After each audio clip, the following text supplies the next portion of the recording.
There's a lot of expectation on senior mental health leads in schools. They have a lot of responsibility and a very limited amount of time to get things done. At Bounce Together, we believe that EdTech needs to deliver more so you can focus on the impactful stuff that truly matters. And that's why we're launching a brand new suite of innovative, free tools designed specially to streamline your work and give you time back. I thought we'd do a quick video to feature one of the tools contained within this toolkit. It's a free wellbeing audit for senior mental health leads in schools. The first thing you need to do is go to tools.bouncetogether.co.uk and then hit wellbeing audit in the header. This page will tell you all about it, but simply put, it's a central digital dashboard that brings your entire mental health strategy into one place. One of my favourite things about it is I feel it completely takes out the stress of compliance and reporting. If you click Start Evaluation, you'll need to create an account or log in if you've already done so, and it'll take you through to your dashboard. From the dashboard, click Audit on the left-hand side, and then click Start Your First Audit to get started. Next, you'll need to choose a framework. So there's two that we've preloaded onto the app so far. A whole school approach, which is a framework that's aligned to the DfE's 8 principles of emotional health and wellbeing in schools, and that's specifically for senior mental health leads in schools. And then secondly, one that's particularly tailored for senior mental health leads in MATs. So MATs that are coordinating and looking after strategies across multiple schools. So choose the one that's most appropriate to you. I'm just going to choose the one for schools in this example.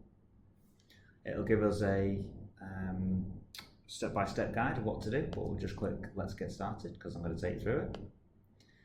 And then it shows the initial part of the audit. You can get back to that at any point by clicking How It Works. In this particular audit, there are 8 principles and 8 areas in which you're evaluating your provision and your approach.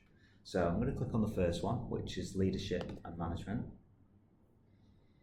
And in this particular category, there are 3 questions that it's asking us. So the first question, is there a designated senior mental health lead with SLT status? So I'm going to provide an answer.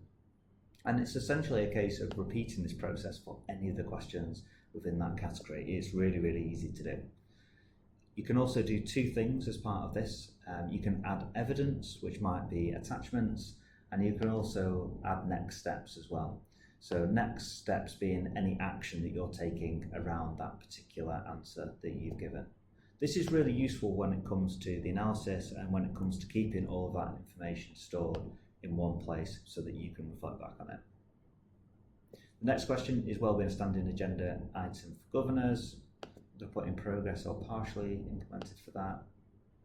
And then third, is there a dedicated budget for mental health interventions? So I'm going to put partially implemented and in progress for that as well. I'm going to click Save and Continue. And then we've checked off that particular principle. So I'm not going to show you the process of doing that for each of the 8 principles in this audit, but it's exactly the same. It's exactly the same set of steps and flow. When you've done that, that's when it comes to the exciting part, the analysis and collation of that information. So I'm going to do that Blue Peter moment now, where I've already got one prepared ahead of time. This is a trust-wide approach audit that we've run earlier this month. And you can see here, I've completed it in full with 24 items completed. And then I'm going to click View Report. In the report section, this is where it provides us with analysis based on the answers that we've given. So you can see in the header, if I expand Read Full Summary, it's given us an exec summary about all of the answers that we've provided as part of the audit. And it's provided us with a radar chart on the right hand side to help us quickly see where our gaps are. Further down the page, it's also showing us what it determines to be the priority focus areas. So you can see this is ordering each of the categories in lowest to highest, and you can see that the high priority task it's provided here is within leadership, strategy and governance. If I click open section, then it'll actually jump down to that particular section where we can see analysis that's been provided as a summary, and then suggested next steps. If you're unhappy with either of those, then you can tweak them just by clicking the pencil icon. And then you can scroll further down to see the analysis and responses in each of the other principles as part of that framework. At any point, you can click on View Answers, and that will take you back to the answers that you'd provided as part of that audit.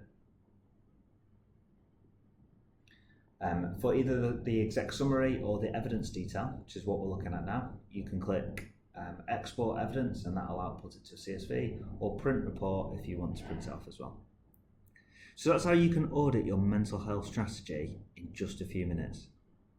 I hope this really helps. Like I said, it's absolutely free to give it a go, no strings attached, and we think this will save you a significant amount of time and hopefully really help you to plan for the new academic year. I hope you find it useful. Let me know in the comments, and if you want it to do something else, if you feel there's a way that we could make it better, then absolutely drop us a message or leave a message in the comments, and I'll get back to you. Thanks so much, all.